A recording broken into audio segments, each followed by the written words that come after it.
So our topic for this morning is about review of related literature. Okay. So this is the chapter 2 of your paper. Okay. Because the introduction is the chapter 1. I think I will send you guys an email regarding the format that if you're the RT or faculty or college of medicine would like us to follow in our research. Okay, so this is the chapter 2, which is the review of the related literature. So this one is a very important task. Okay, so the researcher must take a lot of time and should be able to provide valuable insights in the improvement of the identified topic and the formulated research problem. Usually there are number of number of studies, or there are number of pages that the review of related literature must be done or must be made depending on the institution. Okay, so next slide please. So what is the literature review? It includes both local and foreign literature and studies, which means when we talk about related studies, these are research works based on empirical data. So examples of this are theses, dissertations, and published researches or studies in journals. While related literature, for that matter, refers to those that can be read in books, in encyclopedia, journals, or any professional reading materials that is related to your topic. Okay, next slide, please. So, according to Zuluteta in 2005, it suggests that the review be divided into three parts, which is namely, one is the related readings and literatures, the other is related studies and researches, and number three is relevance or justification of the reviewed literature and studies to the present studies, or synthesis of the review of related literature and studies. Okay, next slide, please. So in the format that the RTR has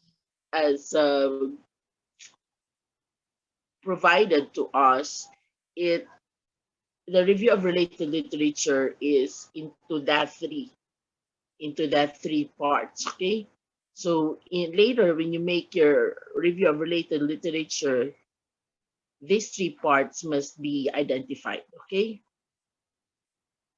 so in some institutions, as I've said a while ago, the third part refers to the synthesis of the reviewed literature and studies. And the synthesis consists of three parts as well. So in the form of paragraphs. First paragraph discusses the similarities of the reviewed studies to the present studies. And then the second paragraph focuses on the differences between the reviewed studies and the present topic. Okay, and the third part discusses the uniqueness of the present study that you are going to conduct. Okay, so next slide, please. Why we need to do the review, the this chapter 2? So because these are the justifications or reasons or rationale for the conduct of the review of related literature and studies, which includes the following. One, it provides the researcher the knowledge and background on the subject matter being studied. It will enable the researcher as well to avoid duplication of the study. And also it provides justification for replication of the previous studies. Okay, so this is in line with the reasons that we discussed during the identification of the problem. Okay, about the feasibility, the researchability, as well as the other entities that the specific problem should be identified. Okay, next slide, please. So also it helps the researcher makes confirmation or support in the findings of previous studies. Okay, it also provides the researcher information regarding the aspects of the problem that had not been studied or investigated. So it enhances, or at least it will also give some insights for the researcher on the topic that they wanted to pursue. And also it provides an idea on how extensive researches or studies have been done in specific areas of concern. And usually, the studies that we are conducting in our area, mostly they are baseline yet.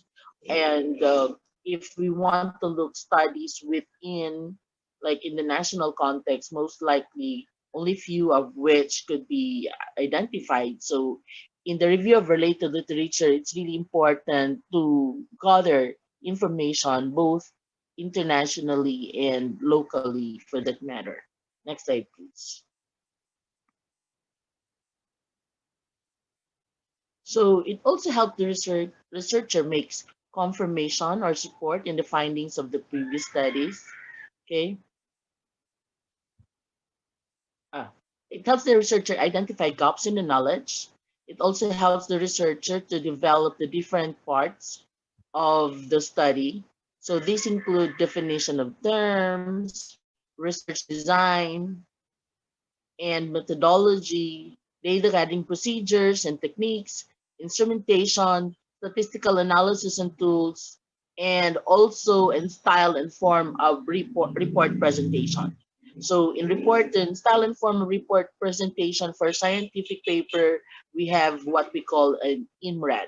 So it's an introduction, methods, analysis and discussion format, which is being utilized internationally, and that for that particular topic I can lecture that to you when you reach your third year, which is that is the time when you have to make the whole context of your paper from from chapter 1 up to chapter 5, which is the analysis, the discussion, and as well as recommendations if there are such that we will be able to identify. Okay, and also, the review helps the researcher build the theoretical or conceptual framework of the study. Okay, so apart to after the review of literature, that's also the time that you would be able to formulate your conceptual or theoretical or conceptual framework. Okay, next slide, please.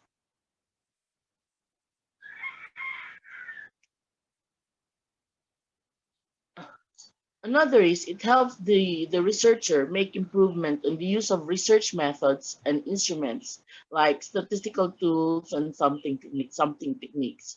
Because as we all know, if we are doing a newer your type of a problem or a research problem, sometimes we need to identify what has been done in the previous studies, what were the research methods that they used, what was the instrument that they also utilized, did they make one or they do some adaptations, and also what were the statistical tools that were applied, and as well as the sampling techniques, because there are studies that are best fit for that particular method as well as instrumentations and also sampling techniques, because as we said, as I've discussed before, in public health, there should be a 95% confidence interval. I don't know if I have lectured that to you.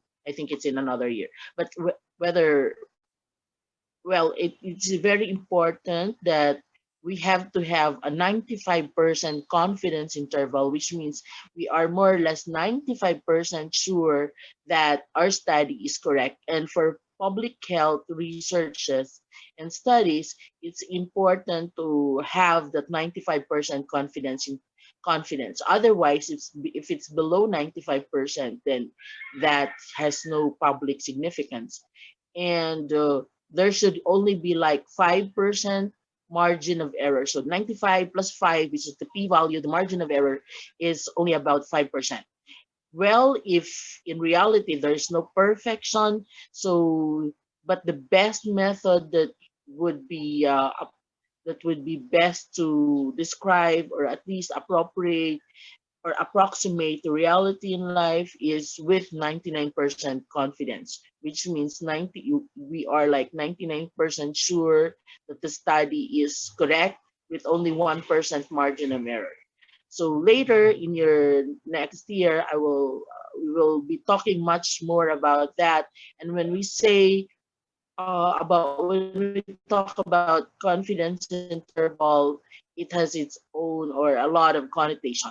Like as we discussed in the research problem, that if you want to have that high confidence level, then it would entail a lot of samples. It would entail a lot of number of respondents, as well as it would entail a lot of financial responsibility. So in doing research in reality or in practical format, if we want really to have a very good result, those considerations are should be taken into, like how at least in public health for us the 95% confidence is more or less acceptable. But when we do, or if in studies, in your review of related literature and studies, you could identify that there are randomized control trials or other studies that has 99% confidence interval.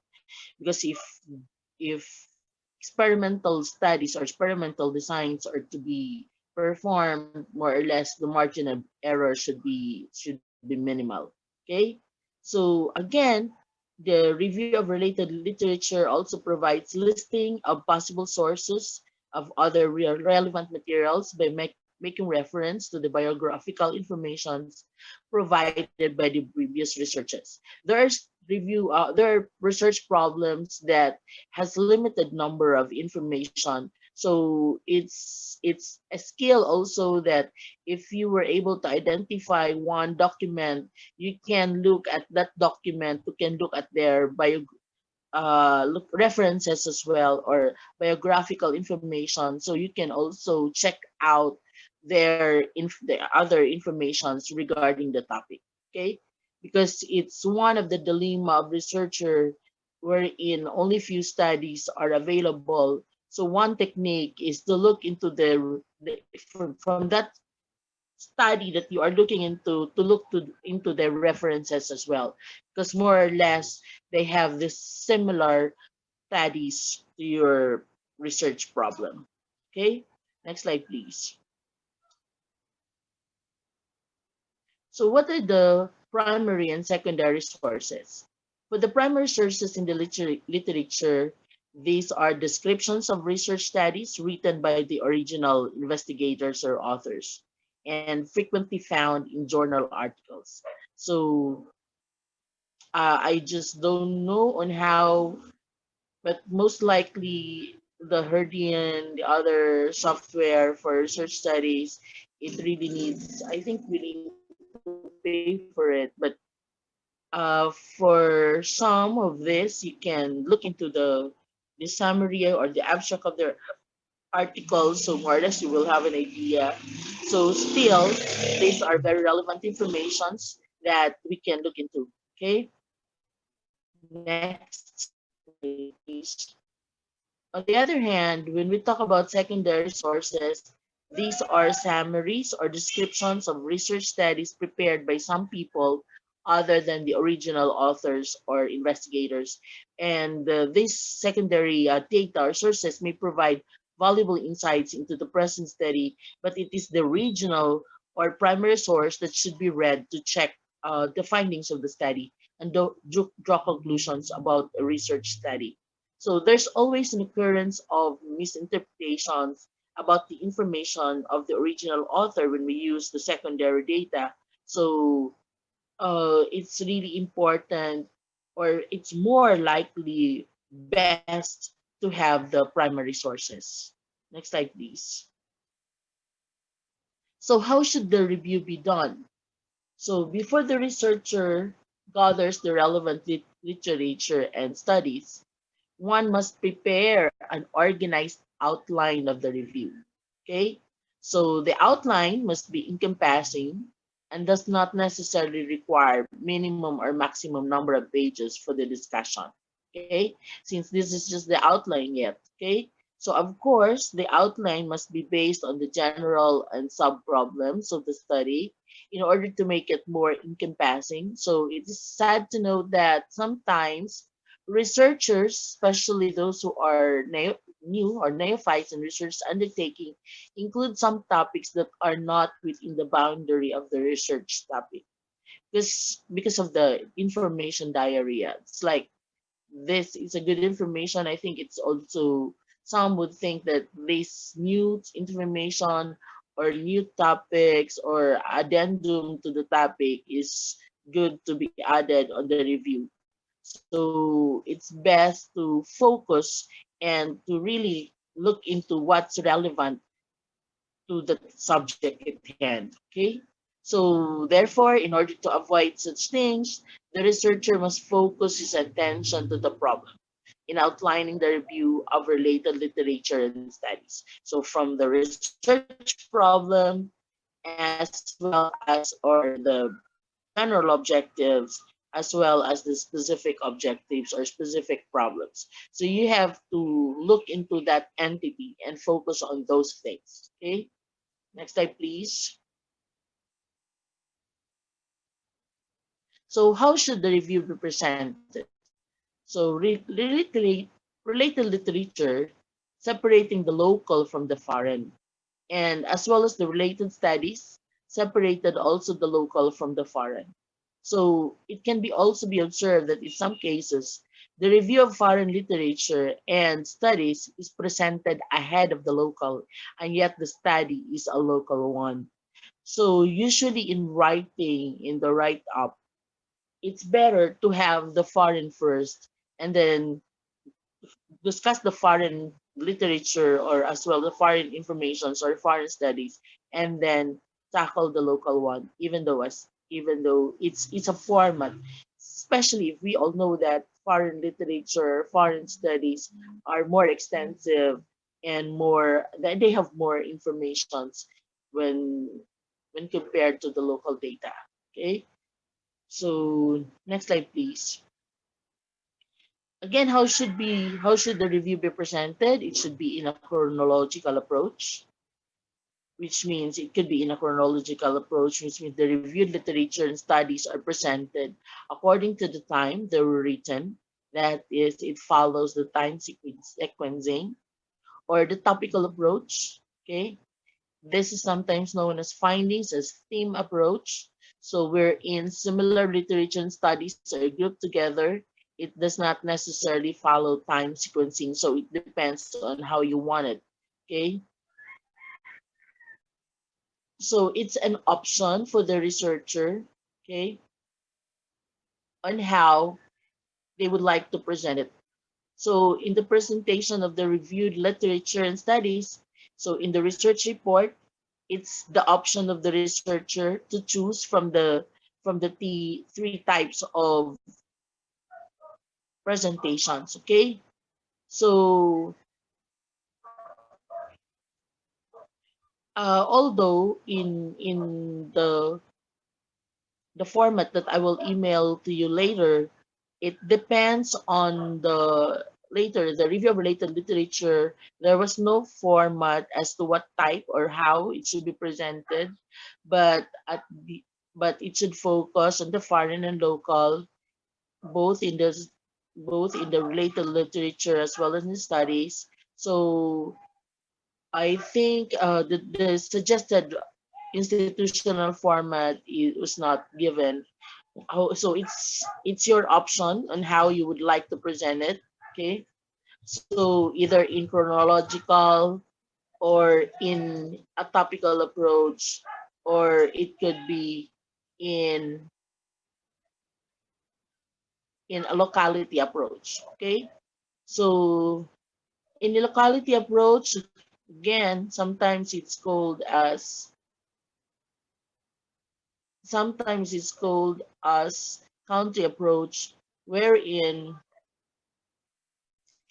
the reviewed literature and studies are categorized or classified according to specific country, say foreign, say Philippines being the local and other countries being the foreign. So still, even if it's from the foreign to the local, you can have the option whether in a chronological approach or topical approach or locality approach. But most of the time, like for me, I would rather have it in a topical approach. So that in tackling the research problem as well as the specific issues or objectives, you won't be having a hard time in presenting the paper. Okay, next slide, please.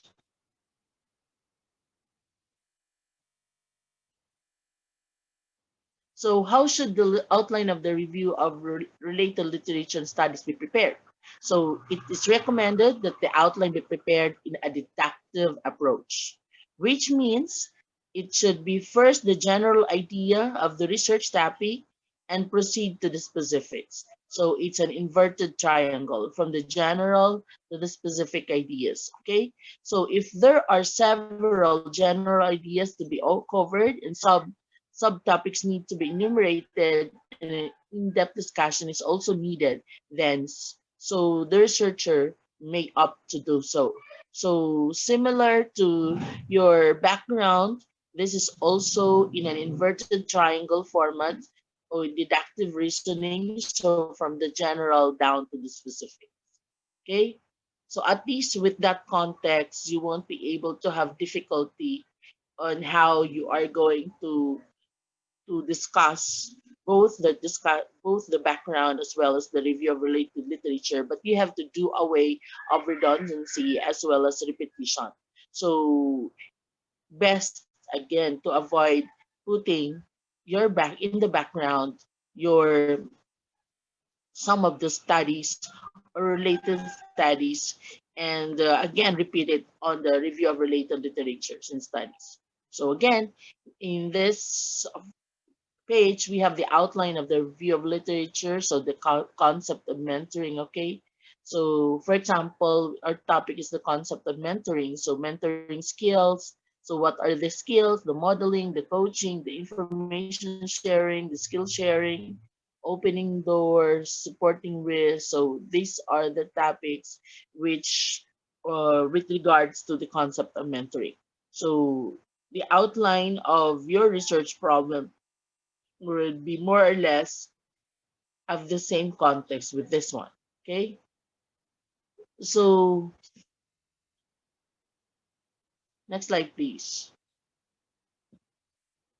So that page would give you an idea on how you can do your outlining in doing your review of related literature and studies.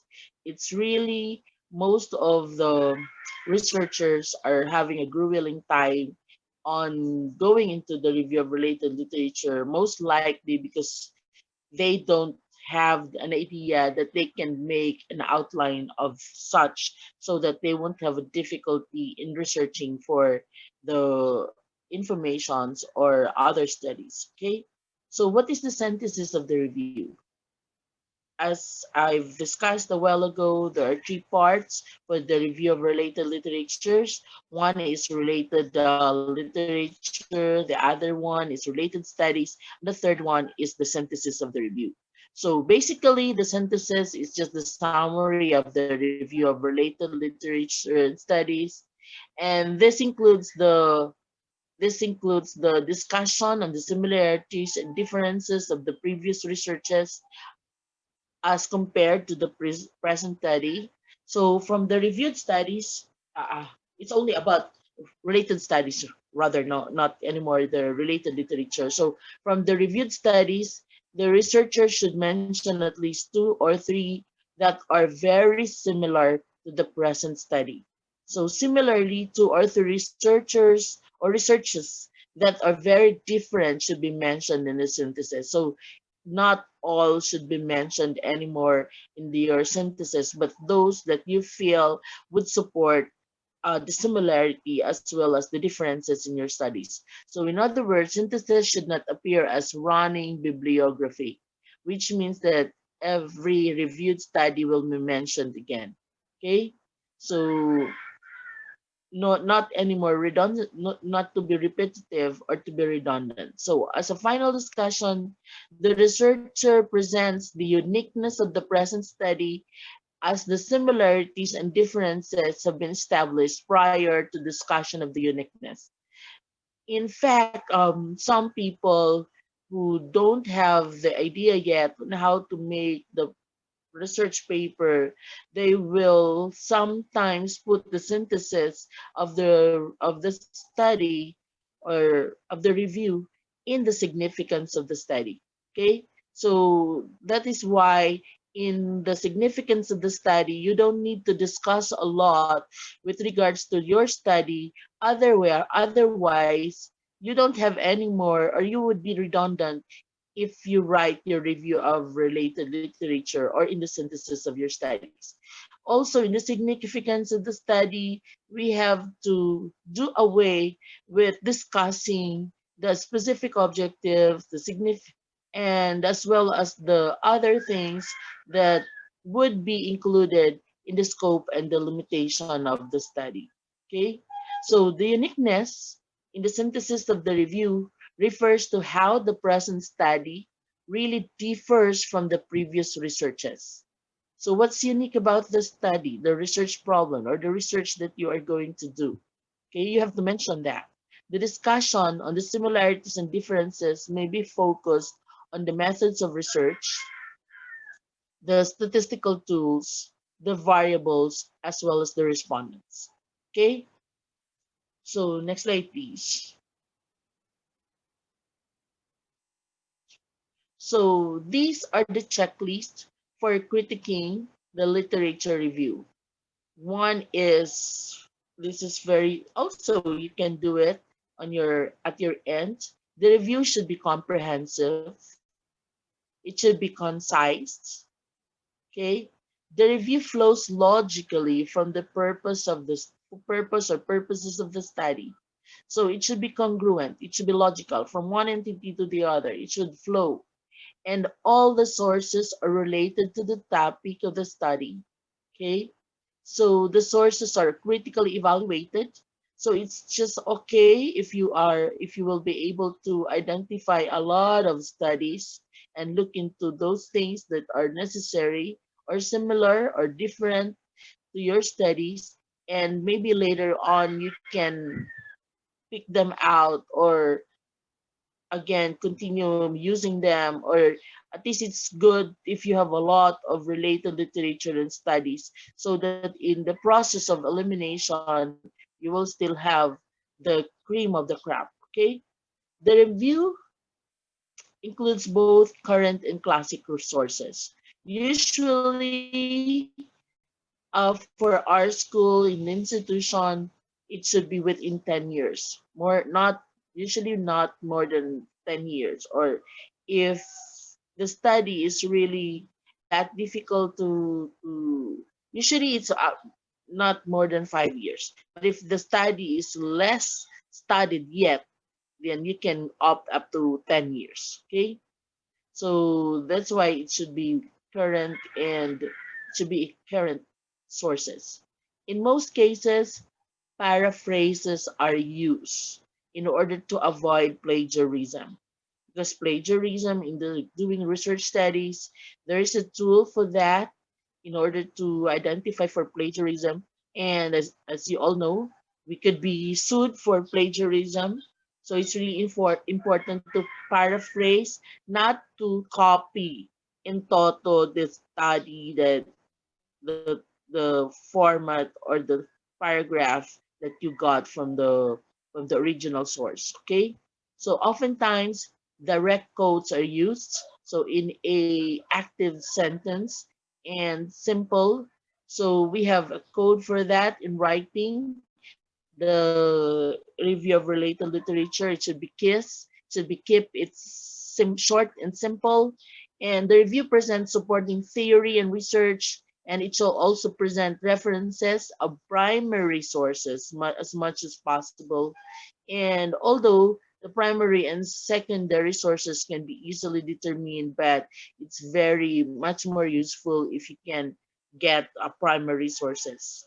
So all the sources cited in the text are found in the reference lists.